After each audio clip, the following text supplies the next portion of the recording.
I heard my own daughter lean close enough for her breath to brush my ear and whisper, "Stop calling me Mom. It's embarrassing," and in that exact moment, something inside me didn't break, it went completely still, like a house after the power has been cut. I didn't gasp, I didn't argue, I didn't even turn to look at her. I just set my fork down beside my plate, the faint clink of silver against porcelain somehow louder than anything she had just said, and I nodded as if she had asked me to pass the salt. Around us, the dining room carried on like nothing had happened. My grandson was laughing at something on his tablet. My son-in-law was scrolling through his phone, half listening, half absent, and the overhead chandelier cast that same warm, golden light I had chosen myself 10 years ago when this house still felt like it belonged to me. Laura straightened back in her chair, her expression already composed, already distant, as if she hadn't just erased 42 years of motherhood in a single sentence. I picked up my glass of water, took a slow sip, and tasted nothing. The food I had spent all afternoon preparing: roast chicken, mashed potatoes, green beans sautéed just the way she used to like when she was little, sat untouched on my tongue, as if my body had quietly decided none of it mattered anymore. "Everything okay?" my son-in-law asked without looking up, and Laura answered before I could even breathe. "Yeah, just work stuff." Her voice smooth, practiced, effortless. Work stuff. That was what I had become. An inconvenience to be managed. A label to be corrected. A word she no longer wanted attached to her life. I dabbed my lips with my napkin,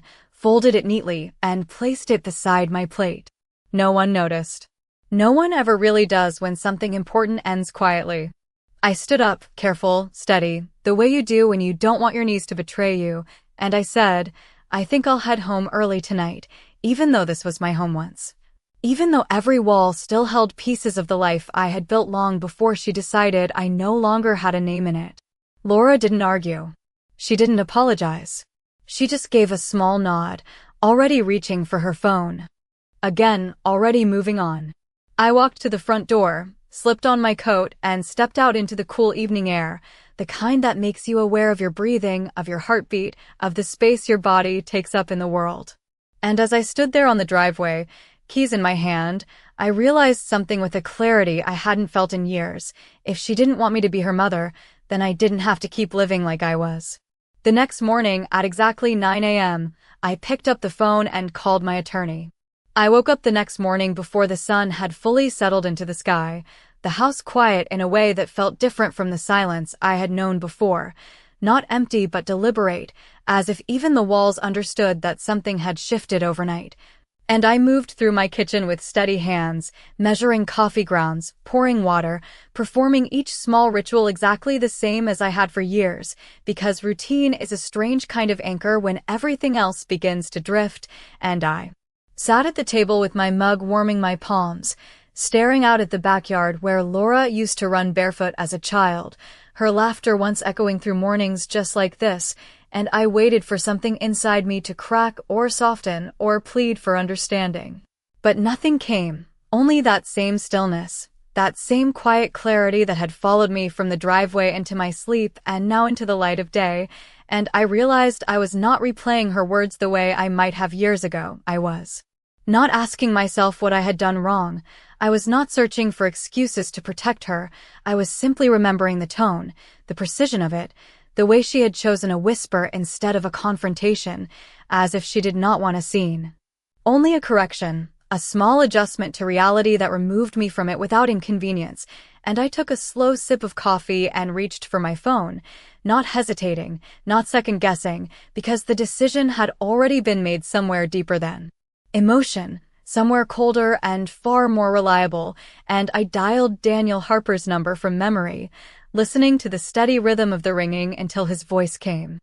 through, professional, calm, familiar. Daniel Harper's office, and I said my name clearly, Margaret Collins, as if reminding the world that it still existed, and when he came on the line himself a moment later, there was a brief pause. The kind that happens when someone senses a change they cannot yet see. "Margaret, it has been a while," he said, and I could almost picture him straightening in his chair, reaching for a pen, preparing to listen, and I told him I needed to review my estate. plan, that I wanted to make some updates, nothing urgent in my tone, nothing emotional, just a simple request, like scheduling a routine appointment, and he did not ask questions right away, which is why I had trusted him all these years. He simply said he could see me that afternoon, that he would make time, and I thanked him and ended the call, placing the phone gently back on the table as if it were just another object, not the beginning of something irreversible, and I finished my coffee.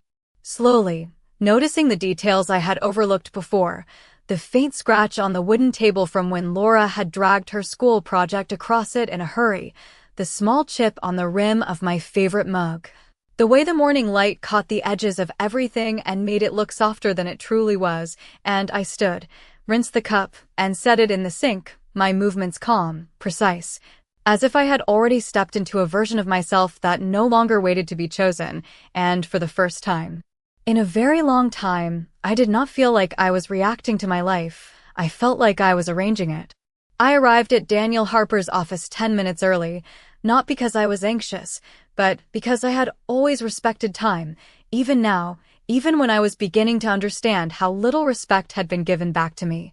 And I sat in the quiet reception area with my hands folded in my lap, observing the small details the way I had that morning, the neatly arranged magazines no one truly read, the soft ticking of a wall clock that seemed louder in the stillness, the receptionist typing with a rhythm that felt almost rehearsed, and I wondered briefly how many lives had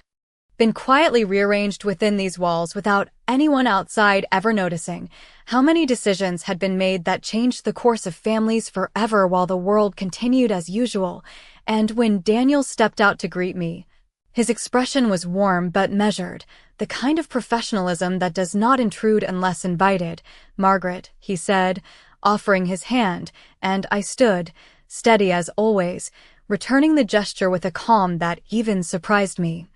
And he led me into his office, closing the door behind us with a soft click that seemed to seal the space from everything else, and as I sat across from him, I noticed the familiar leather chair, the organized stacks of documents, the framed certificates on the wall that had always reassured me in the past, and for a moment I thought about the last time I had been here, years ago, when everything had still felt secure, when my decisions had been made with trust instead of clarity. And Daniel opened a file with my name on it. Glancing over the pages before looking up at me again, "You mentioned updates," he said gently, not pushing, not assuming, and I nodded once, my hands resting lightly on the edge of his desk, not gripping, not trembling, just present. "I would like to review everything," I said, my voice even, "and I would like to make some changes," and there was a brief pause, not uncomfortable, just deliberate, the kind that allows truth to settle into the room before it is fully spoken, and he studied my face for a moment, perhaps searching for signs of distress or urgency, but finding none, because what I felt was not panic or anger, it was something far quieter and far more permanent, and he leaned back slightly in his chair, folding his hands together. "Of course," he replied, "we can go through each section step by step," and as he began explaining the current structure of my estate, the allocations, the beneficiaries, the provisions that had been carefully put in place over the years, I listened with a focus I had not realized I still possessed, absorbing each detail as if I were hearing it for the first time, and when he mentioned Laura's name, I did not react outwardly, but I noted it, placing it mentally alongside everything else I had begun to understand, and I let him finish, allowing the full picture to form before I spoke again, and when I did, my words were simple, precise, leaving no room for misinterpretation. "I would like to remove my daughter as a primary beneficiary," and the sentence settled between us without drama, without raised voices, without explanation, and Daniel did not interrupt, did not question my reasoning in that moment. He simply nodded slowly, acknowledging the weight of what had just been said, and I sat there, composed, aware that this was not an emotional reaction, but a decision that had already been made the night before, sealed the moment I stepped out into the cool evening air. And for the first time since that whisper, I felt something shift again, not inside me this time, but in the structure of my life itself, as if the pieces were quietly moving into a new arrangement, one that no longer depended on being wanted. Daniel did not reach for his pen right away, which told me he understood the weight of what I had just said more than any immediate reaction could have, and instead he glanced down at the document again, then back at me, as if giving me one last quiet opportunity to reconsider without ever saying the words out loud. But I did not move, I did not shift in my chair, I simply held his gaze with the same calm I had carried into that office. And after a moment he nodded once, a small, respectful acknowledgement that this was not impulsive, that whatever had led me here had already settled into something final, and he began to explain the process in clear, measured terms, outlining what it meant to remove a primary beneficiary, how the assets would be redistributed, what legal language would need to be updated to ensure there would be no confusion later, and I listened carefully, not because I needed reassurance, but because I wanted precision. I wanted every detail to be deliberate, every line to reflect exactly what I intended, and as he spoke, I found my mind moving through memories not with longing but with a kind of quiet inventory, recalling the years I had built everything that now sat inside. Those documents, the small house I had purchased on a modest salary, the late nights balancing bills at the kitchen table, the way I had set aside my own plans more times than I could count so Laura would never feel the absence of anything she needed. And I remembered how I used to think of those choices as investments in a future that included both of us, a shared sense of security, a continuation of something meaningful, but sitting there now, I saw them differently, not as losses, not even as sacrifices, but simply as decisions I had made at the time, decisions that did not obligate me to continue the same pattern when the foundation had changed. And Daniel's voice brought me back as he asked a simple question about alternate beneficiaries. His tone neutral, professional, and I answered just as simply, naming a local scholarship fund that supported young women pursuing education, an organization I had quietly donated to over the years without much thought beyond the satisfaction of knowing it helped someone move forward. And as I spoke the words, I felt a subtle shift, not dramatic, not emotional, just a sense of alignment, as if something that had been loosely held in place was now being secured properly, and Daniel made a note. Then looked up again, perhaps surprised, perhaps not, but he did not comment. He only continued, discussing timelines, signatures, the formal steps required to make everything official, and I asked a few questions of my own, not many, just enough to ensure there would be no uncertainty left behind, and when he finally turned the document toward me, indicating where I would need to sign once the revisions were prepared, I rested my hand lightly on the edge of the desk and considered it for a moment. Not with hesitation, but with awareness, understanding that this was not just a legal adjustment, but a quiet declaration of how I would be treated from this point forward. And I thought again of that whisper, not with pain, but with clarity. And I realized that Laura had not taken something from me in that moment. She had revealed something that had already been there, something I had simply chosen not to see, and I straightened slightly in my chair, meeting Daniel's eyes once more. "Please proceed with the changes," I said, my voice steady, and he nodded, closing the file with a soft, decisive motion, and as I stood to leave, I felt lighter in a way that had nothing to do with relief and everything to do with control, because for the first time in years, I was no longer waiting for someone else to decide my place in their life. I was deciding it myself. I stepped out of Daniel Harper's office into the late afternoon light, the kind that stretches shadows across the sidewalk and makes everything look longer than it really is, and for a moment I stood there, adjusting my coat. Not because I needed to, but because I was aware of the quiet shift that had just taken place, not visible to anyone passing by, not something that would be announced or explained, but something that would shape everything that followed, and I walked slowly to my car, unlocking it with the same familiar click I had heard for years, sliding into the driver's seat, and sitting there for a few seconds before starting the engine, letting the silence settle again, because I had learned that silence was no longer something to fill.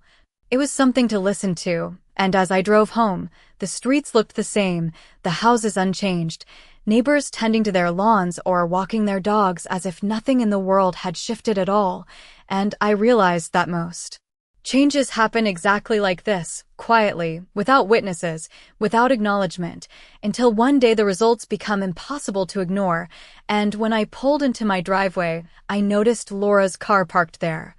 Her familiar blue sedan angled slightly off as it always was, as if she had arrived in a hurry or with something already on her mind, and I turned off the engine, watching for a moment before stepping out, smoothing my coat once more,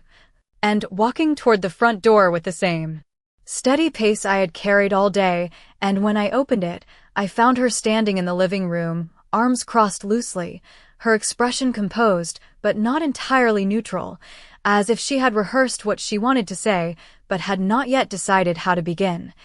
"I stopped by earlier," she said, her voice controlled, measured, the same tone she used when discussing something she considered minor but necessary, and I nodded once, setting my keys on the small table by the door, removing my coat with careful movements, not rushing, not reacting, just acknowledging her presence the way one acknowledges any other detail in a room, and she watched me for a moment, perhaps waiting for me to ask why she was there, perhaps expecting a question that would give her an opening, but I did not offer one. I simply walked into the kitchen, placed my purse on the counter, and began to fill a glass with water, the sound of it steady and unremarkable, and after a few seconds she followed, her footsteps softer than usual, almost hesitant. "I think we need to talk about last night," she said, and I took a sip of water before setting the glass down, turning to face her with the same calm I had maintained since the moment she whispered those words, and for the first time since she arrived, there was a flicker of something in her expression, not quite guilt, not quite discomfort, but something that suggested she had not expected this version of me, this quiet absence of reaction, and I studied her for a moment, noticing the small details I might have overlooked before, the slight tension in her shoulders, the way her fingers brushed against her sleeve as if adjusting something that was not there, and I realized that she was waiting, not for an argument, but for confirmation that her words had landed the way she intended, that they had placed me back into a position she could manage, and I let the silence stretch just long enough for that expectation to falter, just long enough for her to feel the shift without understanding it, and then I said, very simply, "There is nothing to talk about," my voice even, not cold, not warm, just certain, and the room seemed to settle around that sentence, as if it had been waiting for something to define it, and Laura blinked once, her composure tightening slightly. "I did not mean it like that," she said quickly, as if the clarification might restore something that had already moved beyond her reach, and I nodded again, not disagreeing, not agreeing, just acknowledging the words without accepting their weight, and I turned back to the counter, rinsing my glass, placing it carefully beside the sink, because I understood now that explanations were not always offered to repair damage. Sometimes they were offered to regain control, and I had already decided I was no longer part of that exchange. Laura let out a small breath, the kind that tries to sound controlled, but carries just enough edge to reveal something beneath it, and she shifted her weight slightly, her arms no longer crossed, but not relaxed either. As if she was adjusting her stance in a conversation she had expected to go differently. "You are overreacting," she said, her voice softer now, almost careful, and I turned to look at her again, not quickly, not sharply, just with the same steady attention I had given everything else that day, and I noticed how easily the words came to her, how naturally she placed them into the space between us, as if they were a solution instead of a dismissal, and I considered responding. Considered explaining the difference between reaction and recognition, but I did not, because I understood now that not every statement requires an answer. Some only reveal more about the person who speaks them, and I reached for a dish towel, drying my hands even though they were already dry, giving the moment just enough time to settle, and when I finally spoke, my voice was calm, measured, untouched by the tension she seemed to be carrying. "No," I said simply, "I am adjusting," and the words seemed to land differently, not sharp, not defensive, just precise, and Laura blinked again, a faint crease forming between her brows, as if she was trying to follow a conversation that had shifted without her noticing. "Adjusting to what?" she asked, and I met her gaze without hesitation. "Not Challenging, not yielding, just present. To what you said, I replied, and the room grew quiet in a way that felt heavier than before. Not because of conflict, but because of clarity, and for a moment she looked as though she might continue, might push, might try to reshape the situation back into something familiar, but instead she glanced away. Her eyes moving briefly toward the window, toward the yard where nothing had changed and everything had, and I could see it then. Not regret exactly, but uncertainty, the kind that appears when someone realizes their words have consequences they did not plan for. And she picked up her phone from the counter, turning it over in her hands as if it might offer her something to hold on to. I just meant that it is awkward sometimes, she said after a moment, her tone softer still, almost explanatory. And I nodded once, accepting the statement without absorbing it, because I had already moved past the need to interpret her intentions, and I walked past her into the living room, my steps unhurried, my posture unchanged, and she followed again. A few paces behind this time, as if the distance between us had become something she could feel but not yet understand. You know I did not mean anything serious, she added, and I paused near the window, looking out at the same quiet street I had driven down earlier, the same houses, the same afternoon light beginning to fade, and I realized that seriousness is not always defined by tone. Sometimes it is defined by truth, by what a person reveals when they think no one will challenge it. And I turned back to her one last time, my expression calm, my voice steady. You meant exactly what you said, I told her, not accusing, not harsh, just certain, and for the first time since she had arrived, she did not have an immediate response. Her lips parted slightly as if to speak, then closed again, and the silence that followed was not uncomfortable. It was final in a way she could not yet name, and I could see it in the way she shifted again, the way her posture lost some of its certainty. Because control depends on expectation, and I was no longer meeting hers, and after a few seconds, she nodded once, a small, uncertain gesture, and turned toward the door, picking up her keys from the table without another word, and I watched as she left, the sound of the door closing behind her softer than I expected, and when the house returned to silence, it no longer felt empty, it felt settled, as if something that had been misaligned for a long time had finally been set back into place, not by force, not by argument, but by a simple decision to stop participating in what no longer respected me. The house stayed quiet long after the door closed behind her, not the kind of silence that feels abandoned, but the kind that feels claimed, as if every room had finally settled into its own shape without waiting for permission, and I moved through it slowly.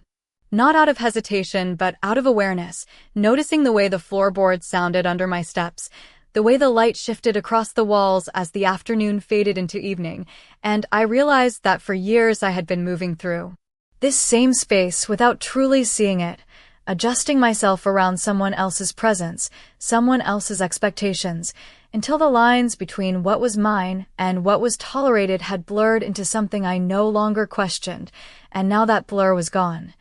replaced by something clearer, sharper, something that did not require approval to exist, and I paused in the hallway outside the spare bedroom, the one that had once been Laura's, the door slightly open just as she had left it earlier, and I pushed it gently, stepping inside, taking in the familiar arrangement that had remained untouched for years, the old bookshelf with a few childhood trophies still lined up in careful order, the faded quilt folded neatly at the foot of the bed, the small desk by the window where she used to sit with her homework spread out in front of her, asking me questions I always made time to answer, and I stood there for a moment, not pulled into nostalgia, not overwhelmed by memory, just observing, as if I were looking at a photograph that no longer required me to step inside it, and I walked over to the desk, running my fingers lightly across its surface, feeling the faint grooves left by years of use, and I thought about how easily time reshapes meaning, how something that once felt like the center of everything can quietly become just another detail in a room, and I turned toward the closet, opening it slowly, seeing the few boxes I had kept stored there, filled with things I had told myself I might need one day, keepsakes, old letters. Small pieces of a life I had preserved out of habit more than necessity, and I reached for one of the boxes, lifting the lid and looking inside, not searching for anything specific, just acknowledging what was there, and after a moment I closed it again,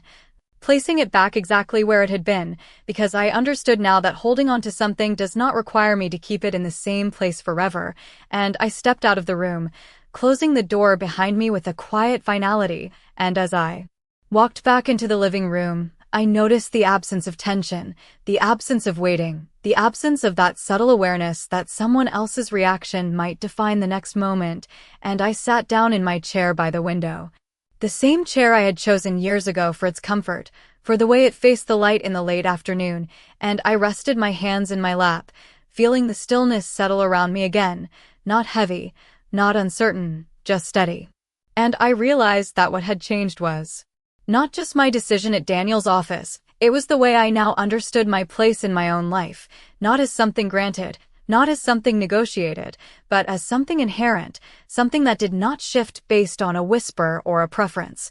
And I leaned back slightly, letting out a slow breath I had not realized I was holding, and for the first time in a long while, the future did not feel like something I had to protect. It felt like something I could shape, quietly, deliberately, without asking anyone if I was allowed. The next morning arrived without announcement, the same pale light slipping through the curtains, the same quiet settling over the house, but I noticed immediately that something in me no longer matched the routine I had followed for years. And instead of moving automatically from one task to the next, I paused at the kitchen doorway, looking in as if it were a place I had just stepped into for the first time, and I chose my actions with intention rather than habit, placing the kettle on the stove, measuring the coffee carefully, setting a single plate at the table without the unconscious expectation that it might need to be joined by another, and as I sat down, I realized how much of my life had been structured around anticipation, around preparing for someone else's presence, someone else's approval, and now that space had cleared, not dramatically, not with noise or confrontation, but with a quiet absence that felt almost precise, and I reached for my phone, noticing a message from Laura that had come in late the night before, a short sentence, "We should talk properly, nothing more, no apology, no explanation." Just an attempt to reopen something I had already closed, and I looked at the message for a moment before setting the phone face down on the table, not deleting it, not responding, simply placing it where it no longer required my attention, and I took a slow sip of coffee, letting the warmth settle. And my mind returned briefly to Daniel's office, to the documents that were already in motion, the adjustments being made line by line, and I understood that what had begun there was not dependent on further conversation. It was already taking shape on its own, and as I finished breakfast, I moved through the house again, but this time with a different purpose, opening cabinets, looking at items I had kept for years without question, the extra sets of dishes, the linen stored for gatherings that no longer happened, the small accumulation of things that had quietly reinforced a version of my life that no longer existed, and I did not rush, I did not clear everything away. I simply began to separate what was mine from what had been maintained out of expectation, setting a few items aside, closing others back into place, each decision small but deliberate, and by late morning, I found myself standing in the living room once more, the light brighter now, filling the space in a way that made everything feel more defined, and I noticed the framed photograph on the shelf, the three of us standing together years ago, Laura between me and her father, her smile wide and unguarded, and I picked it up, holding it for a moment. Not with sadness, but with recognition, understanding that the image captured something real, something that had existed fully at that time, and that acknowledging its truth did not require me to preserve it as my present, and I set the frame back down carefully, adjusting it so it faced forward again, not hidden, not emphasized, just placed, and I stepped back, taking in the room as it was now, not as it had been, not as I had once imagined it would remain, and I felt that same steady alignment return, the same quiet certainty that had guided me since that moment at the dinner table, and when the phone rang shortly after noon, Daniel's number appearing on the screen,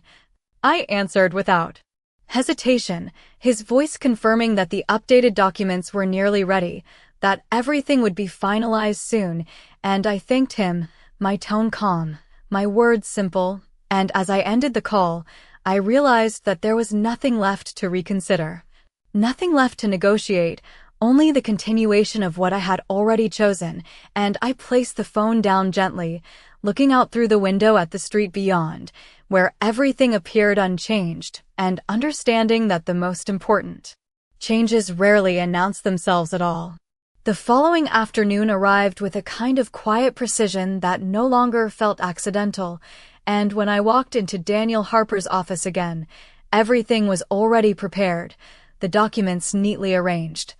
Each page aligned with a care that reflected the weight of what they contained, and he greeted me with the same steady professionalism, offering a brief nod before guiding me to my seat, and as I sat down, I noticed how familiar the space had already become. Not because I had spent much time there, but because it now held a part of my life that was no longer uncertain, and Daniel slid the papers toward me, his voice calm as he explained that everything had been updated according to my instructions, every clause reviewed, every detail clarified to ensure there would be no ambiguity, and I listened, not because I needed to be convinced, but because I understood the importance of finality, of knowing exactly what I was confirming before I placed my name beneath it. And when he finished, he handed me the pen, the simple gesture carrying more significance than it appeared, and I took it without hesitation, my hand steady as I looked down at the page, my name printed clearly, waiting, and for a brief moment, I thought about how many times I had signed documents in my life without truly considering what they represented, how often I had agreed to things out of trust, out of expectation, out of a belief that everything would remain as it had been, and I realized that this was different. This was not an extension of the past, it was a quiet separation from it, and I signed, the ink settling into the paper with a permanence that felt both simple and complete, and I moved to the next page and the next, each signature deliberate, each line closing a chapter that no longer required my participation, and when I finished, I set the pen down gently, not with relief, not with hesitation, just with certainty, and Daniel gathered the documents, reviewing them briefly before placing them into a folder, his expression unchanged, but his tone carrying a subtle acknowledgement. "Everything is now finalized," he said, and I nodded once. Standing as he did, the moment passing without ceremony, without the need for anything more, and as I walked out of his office, I felt that same stillness settle again, not empty, not uncertain, but defined. As if the boundaries of my life had been redrawn in a way that finally made sense, and when I stepped outside, the air felt different, not because it had changed, but because I had, and I stood there for a moment, looking at the street, the passing cars, the people moving through their day, without awareness of what had just been decided inside that building, and I understood that they did not need to know, that most of the important decisions in life are made quietly, without witnesses, without recognition, and I walked to my car, unlocking it with the same familiar motion, but this time there was no pause, no moment of adjustment, only continuation, and as I drove home, my phone remained silent, no messages, no calls, and I realized that I was no longer waiting for one no longer measuring the space between us by whether it would be filled, and when I pulled into my driveway and stepped inside, the house greeted me with that same steady quiet, but now it felt complete, not because anything had been added, but because something unnecessary had been removed, and I moved through the rooms once more.